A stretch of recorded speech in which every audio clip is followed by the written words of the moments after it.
We would like to acknowledge the traditional owners and custodians of the lands on which we and all of you meet. We pay our respects to elders past, present, and emerging. Welcome to the podcast Sex, Love and Science with Lauren and Lauren, two sex and relationship experts. We will address all of the big issues in sex, love, and relationships. We recognize that humanity is diverse. All bodies, orientations, and sexualities are welcome. All right, Lauren. Well, today we are going to be talking about one person wants sex more than the other. What do you think about that?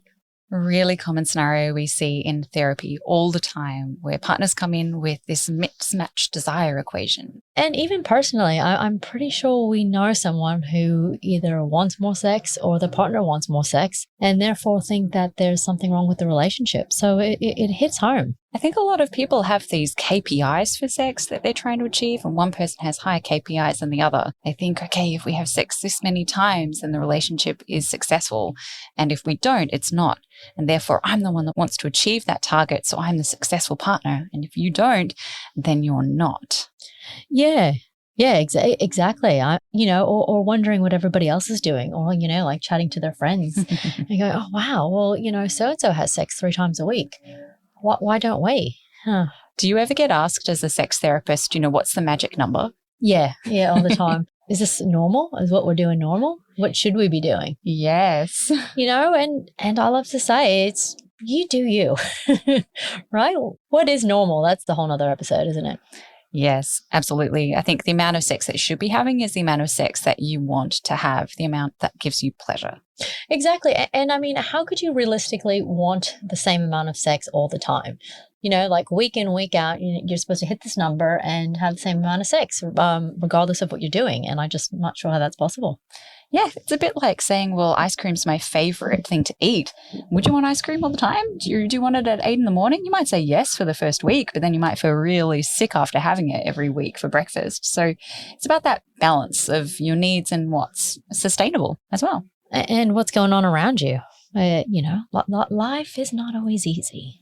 No, it's not. And if there's one thing that affects our desire to have sex, it is context. Yes, the magic of the context. I love how Nagoski puts that in Come As You Are. Yes. All of the environment around you and your interpersonal situation creates a context in which you operate. And that context can really heavily drive your sexual interests. I mean, COVID is a great example of that. Yeah, totally. I mean, some people just... Actually, though, on the contrary, I liked hearing how some couples really had a lot of sex during COVID because they were trapped and they had nothing else to do.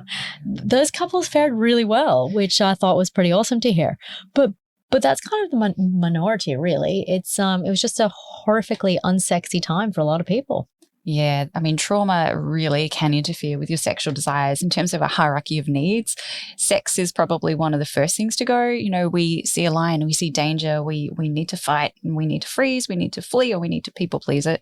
But we don't need to do we? No. We need to run, get out of there. So sex comes off in trauma. It's off the table for a lot of people. Yeah, and, unfortunately, trauma is more common than it's not.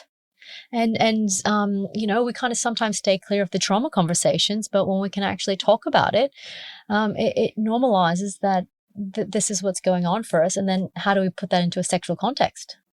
Definitely. I think you need to understand your own individual setting internally as well as externally. I mean, that context can be your own internal world and your mental health and your well-being and your existing trauma, in addition to what's going on in the world around you too. Yeah. And, all right. So with trauma, life factors, what's normal, why do you think everybody's still hung up on their partner, how much sex their partner's wanting to have? I think that it speaks of this success in the relationship idea that a lot of people have. I think it's a measure for a lot of people of how healthy the relationship is. So still going back to that. Yep. Going back to the KPIs? I think KPIs. I also think perhaps individual beliefs around sex and what it means to that person. So for a lot of people, sex can be a part of their self-identity or really connected to their confidence, their self-esteem. So when they're not having sex, they often think really negatively about themselves, or they think that their partner has a negative experience with them sexually. So they take it all on board as though sex is a measure of their own self-confidence, their own self-worth. That's a really big amount of pressure to put on sex, that it is yourself, your social construct, who you are in the world. It's a lot. That is a lot. Yeah. And then imagine the impact of that rejection. Oof. Right? That I think is one of the biggest. I don't know about you, Lauren, but I'm not sure I've met anybody who's ever come to the office who hasn't experienced a sense of rejection. I really wish I could scrap the word rejection from the dictionary because it's so commonly experienced by people around sex. And I don't know that it necessarily needs to be the case. Yes. And I think that's, again, like, we could talk about that for hours, I think. It's, sexual rejection is a big one. Yeah. And I think a lot of people connect this rejection idea with desire. If my partner doesn't desire me, then they're rejecting me and they don't want me as a sexual partner. And what we actually see clinically is that a lot of people that aren't necessarily having a lot of sex actually really do want their partner. They have desire. They're not rejecting their partner. They want their partner. They just don't have that immediate need for sex that their partner does. Which is actually pretty okay. I mean, if you think about it, what is the probability of two people wanting sex exactly at the same time forever? I mean, I'm not a mathematician, but I can't imagine that would be high odds over the course of, say, a 30-year relationship. The stars would have to align. Pluto would be in conjunction with Uranus, and and I'm not sure how many times a year that comes around. Yeah, and I think the factors for that are, where the planets align in the solar system and not necessarily the size of your penis or how you look or how positive your relationship is. So I guess what we're saying is there's really no normal. There's no normal. I mean, normal is what you're comfortable with. Normal is what works sustainably in a healthy relationship where people are having pleasure. And I guess if we're going to use that word normal, that it is then normal. Actually, no, scrap normal. It's going to be common. Common for one person to want sex at times, and common for sometimes the other person not to want sex. And that's just the reality that we face as humans. And that is the reality probably of your relationship, just to start reframing. Definitely. And it can change over the course of a lifetime too. A lot of clients will come in individually for sex therapy saying, where has my desire for sex gone? I have lost my libido. They come in saying, where? Please find it. And we talk to them about how desire can change and about more information about desire so they can actually understand it better and reconnect with themselves sexually.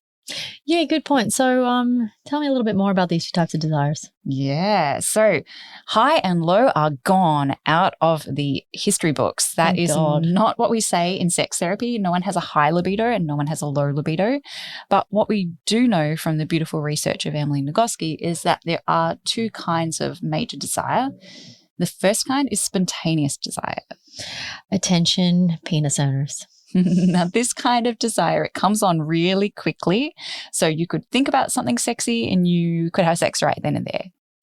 And 10 to 20% of women fall into this category as well. So I'll stick my hand up. Yeah, absolutely. So a lot of them can feel this spontaneous, instant feeling of sex. You smell something sexy, beautiful cologne, you think a sexy thought, you could be aroused right then and there. And sometimes those highly sexual motivating cues can get you in the mood rather quickly. And you know what? That's okay. Yeah, all of these kinds of desire are normal. So there's no right way to be. It's just that you do commonly see this kind of spontaneous desire in pop culture because let's face it, porn is pretty quick, right? They want to get someone ready and going for sex straight away. And a movie doesn't really have the amount of time to show the other kind of desire that we see. No, but there are like some romantic comedies where, a couple meets in the park, their eyes lock, they gaze and, instantly going to start having sex. Sometimes it's kind of this beautiful fantasy that, we're going to meet a stranger or we're going to lock eyes with our partner and it's all going to be beautiful. Yeah, this kind of spontaneous desire is often the kind of desire that a lot of people seek in their relationship.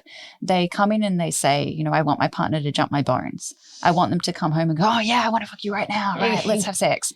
But it's not always the kind of equation that we see between partners. Exactly. And what I find too is that a lot of people will come in and say that they need the relationship to go back to having that spontaneous sex. That is really the marker of a successful sex life, is when it's spontaneous. And, again, back to the reframing, how realistic is this? I don't want to throw out the notion that you can't have spontaneous sex. I think it's great and you will have it. But if that's what you have to have all the time, you're setting yourself up for failure. Yeah, we need to be more open to how sex presents itself and how we start to engage in sex, so that we don't have this dynamic where one person's ready and one person's not even thinking about it. So let's look at this person that's not even thinking about sex. This is the other kind of desire. So this desire is responsive desire. And this one is actually fairly common with hello vulva owners. Yeah, so really commonly experienced by vulva owners. Around some 70% experience this in their lifetime. Wow, that's a large number. It's a large number, absolutely. And what does that tell us is, all right, well, if we're looking at cis heteronormative couples, you're going to have majority of this framework, a mismatch. One spontaneous and one person is responsive. So the responsive person, they actually need factors to get them to feel sexy. So their sexual desire is contingent on a number of things. And that might be, oh yeah, okay, I'm feeling really good in my body today. Oh, my partner's been really nice to me today. Yeah, I'm not so stressed at work today. Oh, look, they're kissing me really nicely. Oh, wow, the house is so tidy because they've cleaned it. Yeah, let's have sex, right? It might be all of these factors that come in to build up their desire and anticipation. Yeah, absolutely. So, I mean, not even just the feeling sexy part, but what you're kind of hinting at, Lauren, is the triggers to say yes to sex. Yeah, the readiness. Which, hello, other partner, this is your cue to figure out what you can do for the other person. Now, if your partner needs cues to help say yes to sex, well, yes, it's their responsibility, but there's a lot of things you can do to help. Yeah, I think a lot of people that come in and say they're spontaneous, they feel this real passiveness of waiting for the other person to be ready, but you can actually help them and engage them to find what brings them into readiness for sex. And you can also find out what takes them out of readiness, the things that make them not want to have sex as well. Yeah, and look, that's another tricky conversation to have, because I guess, our sexual cues, our wants and desires is our responsibility, but then it's also our responsibility of how we affect the other. So it's kind of like this balancing act that we're constantly in a relationship, is taking accountability of ourselves and how we affect the other person. And in couples therapy, what I often say is that that one person sometimes doesn't want to take the responsibility. They'd rather shift the blame that the other person doesn't want sex, and they do not see anything that they're doing to contribute to that. So then sometimes what that will look like is doing a lot of couples work that's not exactly profoundly sexual in order to facilitate that. But that's a lot of the behind the scenes of the work in order to get there.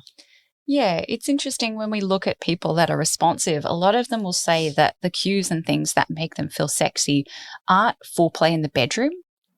They actually want other things like truth and honesty and kindness and connection, emotional intimacy, acts of service or beautiful languages of love options that they want to be delivered for them to start to feel sexual toward their partner. And those things are actually things that you can do together. Things that are couples activities. Yeah, exactly. And you said my favorite magic word, which is connection, because I don't think there is a perfect formula for connection, right? It's so different for everybody. And the question here to ask is, how do you feel connected? What do you need to feel connected?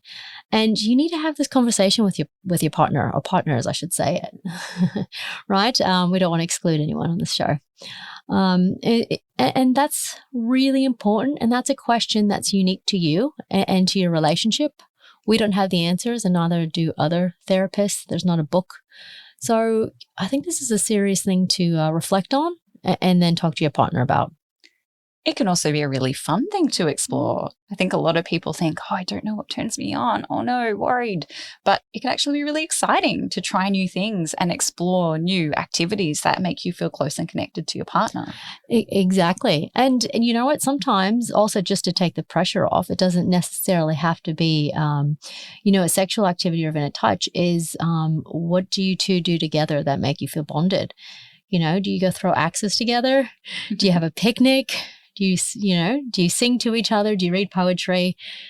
Horses for courses here, guys. What makes you connected?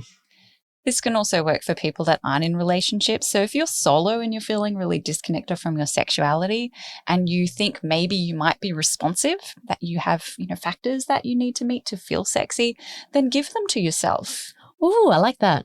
Yeah, explore what feels good for you. If you feel more sexual in your body, if you've gone to yoga and you've bought yourself some nice lingerie, or you've just looked after yourself, given yourself time for yourself so you feel rested, that makes you feel more sexual, then go for it. Absolutely. And you know what I think is that's a really great point, Lauren. And what I love about that, it's taking ownership of it. And I think that's really kind of the purpose here. And the other thing to kind of note on that is you don't have to do anything with it. Right, is you can get dressed up in that lingerie and go to yoga and you can sit in these hot juices, right? Or feeling really good about yourself. You don't have to go home and masturbate. You don't have to go home and, try to find somebody or jump on Tinder and find a date. You can own your sexuality and you don't have to do anything in it because you're still a sexual being. Yeah, everyone gets really obsessed with this outcome of sex. And this focus on, okay, sex is the goal. We've got to have this much sex and I've got to get to sex. And we, for lack of a better word, we lose touch of the journey, right? Actually enjoying the process, actually finding pleasure in our physical intimacy rather than focusing on need to get to that goal of sex. And that goal can set up a huge pressure and expectation too.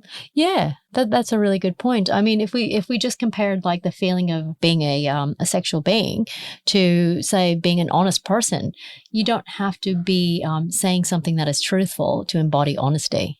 So you don't have to be having sex. You don't have to be doing something sexual in order to still be a sexual being and owning your sexuality.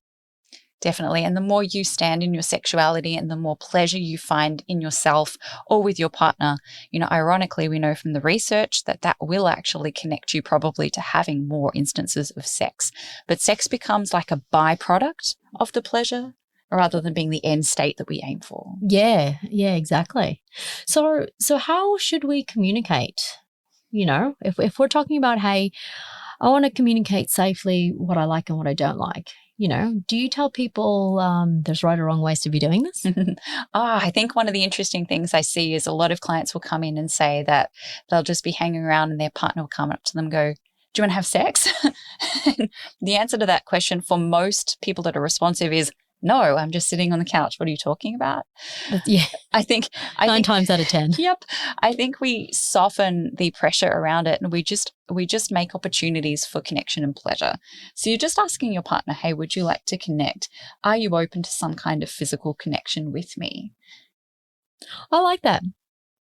And I guess we will be actually talking about sexual initiation in another episode. So you're going to have to go ahead and listen to that one because we're going to give some great examples and take you through some real life examples of the good and the bad of ways of doing that, right? What's helpful, what's not.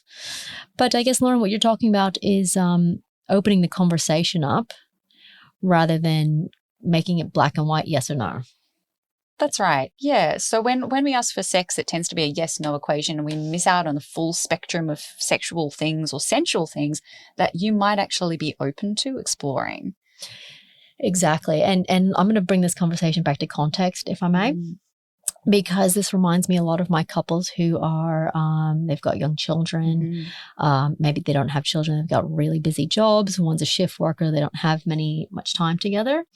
And so when the pressure's on to say, hey, can we have some sex? And the other person who's in the responsive desire is sitting on the couch and it's like, oh my God, I've had zero time to myself for days and this is it. It's the context of the scenario. So I guess it's also it's looking at that context going, okay, 2 people are exhausted. You haven't slept for days. You've got a lot going on.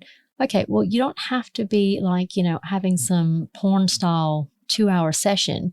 But all right, with given that context and you're willing to do something, what can you do that's pretty low energy, but feels good and is connecting and makes two people feel good? So maybe that's just cuddling. Or maybe that's just, I don't know, licking each other from head to toe. Yeah, I love playing this game with my clients where we set up different activities that they can do for different capacities that they feel. So you might be feeling 20% capacity. What are all the things you could do at 20% capacity? Ask your partner for one of them. If they don't want to do it, pick something else from the list. Then do 50, 70, 80, and 100. So you've got this full spectrum of things that you can do. If you're 20%, if you're 0%, there are still essential things you can do. Oh, I love that. And you know what? I think we're going to have a whole episode on giving you guys some great examples on that. Because if you're like anybody else who has come into my office, you're going to say, I'm not quite sure what to do. I don't know how to, I'm not creative. I can't think about anything. I don't know what I like. Can you help us? So I think we're going to have a whole episode on some hot and spicy ideas, and even some of those low maintenance ideas. Yeah, hot tip for responsive people, sometimes their foreplay is you cleaning up the house or giving them a cup of coffee. So it's all kinds of activities. But I guess what we're looking for really in our space is transactions that are sensual or sexual, that involve your body or involve your senses, just to get you out of your mind a little bit and into that physical body of feeling some physical pleasure. Yeah, that sounds great. So, all right. So we've given some kind of tips today. So now we're kind of at a stage where it'd be, a couple can start to think about, well, what does our roadmap for the future look like? We've got some ideas. We might take the pressure off. We might normalize some things. So how do we create this roadmap for the future? And, what does our realistic, good enough sex look like? And, and any ideas on that, Lauren? Yeah, I think we need to get a really good understanding of those cues and what brings us into readiness and what takes us out of readiness. So having some really, really frank and open discussions about what those things are so that clients can start to build that into their life, build those activities into their day, into their week, so that someone can actually slowly build their readiness for sexuality in that process. And then I guess also, would it be worth kind of in that conversation to be padding out the acceptable or when it's okay to say no to sex? This is what I talk about in a lot of my sessions is how do we make it safe to say no, or to, I guess, stay within our own sexuality whilst we know our partner might be at 80% and be wanting something really kinky or something really hot and heavy and we can't get there. So, it's kind of the cushioning, the padding of two people wanting something really different and how that's not going to kind of explode and continually break things down. Yeah, I think the first part to this is in the person that asks the question, and that you're never asking for sex. Remember, what you're asking is, hey, what would feel pleasurable for you today? And then you follow that pathway. And that could be, hey, what feels good right now is holding some hands. Okay, what feels good next? Yeah, I'm feeling like my capacity is increasing. Let's have a nice shower together. Okay, have a shower together. Yeah, that's really hot. Let's make out, moving up capacity. What would feel good next? Actually, it'd be really nice to have a nap now. Okay, let's do that, right? So we're constantly following pleasure and chasing the pleasure experience rather than chasing sex. Ooh, chasing pleasure. That sounds good. Chasing and finding pleasure is the business we're in. Thank God. Yeah. I mean, if your clients come to you and they say, we had sex 10 times this week, Lauren, I'd say, okay, but did you enjoy any of it? Because that's the most important part, right? Totally. And you know what? I think a lot of these things that you just said are so underestimated. Like, I don't know how many couples come in and very rarely have showers together. Okay, I totally get that if you live in a smallish place and you got a shower that's not good enough for two, I understand that. Or you don't have a bathtub that's hard to squish in. Hot water capacities in Melbourne, Victorian houses. Yeah. But man, a beautiful shower is something to not underestimate, people. It can be hot and steamy. And it saves you time as well. It's efficient. And, for all those people who are time poor, look, I think that's a good, I love it. Yeah. And, this is something that could be sitting on your capacity spectrum. For some people, that could be really high intensity, could be really easy. But what it gives you is different options to play with. And it gives the partner that wants physical contact all the time, some stuff to work with, some things that they can ask you if you'd like to engage in and take your lead on it. So they're still getting something rather than getting the hard no that they've probably experienced for most of the time. And yeah, I can't get past the word options that you just said. That really stuck out to me is rather than having this script, is we have options. And I think that's the kicker that people forget. Yeah, you're absolutely right. When clients come in, it's often this pressure and expectation of I must do and this obligation of I should do. The minute you take away that and you say, hey, what would you like to do? And give them choices, someone has the freedom to step into their pleasure. Yes. All right, guys. So get out of, here's a bad habit to get out of, sticking to exactly the same thing all the time and expecting great results. So create some options. Create that beautiful gray area between all or nothing. And you come up with that space. That's going to be pretty important. And again, that's unique to you and your partners or partner. And it can change from day to day. So again, if you're constantly being present and following the pleasure train, you will find good things. And those good things may be sex, those good things may be hand-holding. But if your experiences are pleasurable, we're more likely to want to do it again. We're more likely to want to engage with our partner. We're not feeling pressured to have sex, and we're only doing what we enjoy. So I guess to wrap this up, it's the pleasure train. Yeah. Have some conversations. Think about connection. Realize that you and your partner are probably going to be different, and don't expect the other person to come into your desire. Right? If one person's spontaneous, the other person's responsive. It is what it is, and you got to work together, guys. Yeah, and look, there's so much more we can do with this in clinical work with clients. So if you are really struggling, you can reach out to us. There's plenty of resources on our websites as well about desire discrepancy. So yeah, you should definitely be finding pleasure that you connect with. What a beautiful way to start this podcast. Well, that's everything for today, guys. And next week, we're going to talk about conflict. And that's probably a big break that is going to stop you from wanting sex. So stay tuned to that.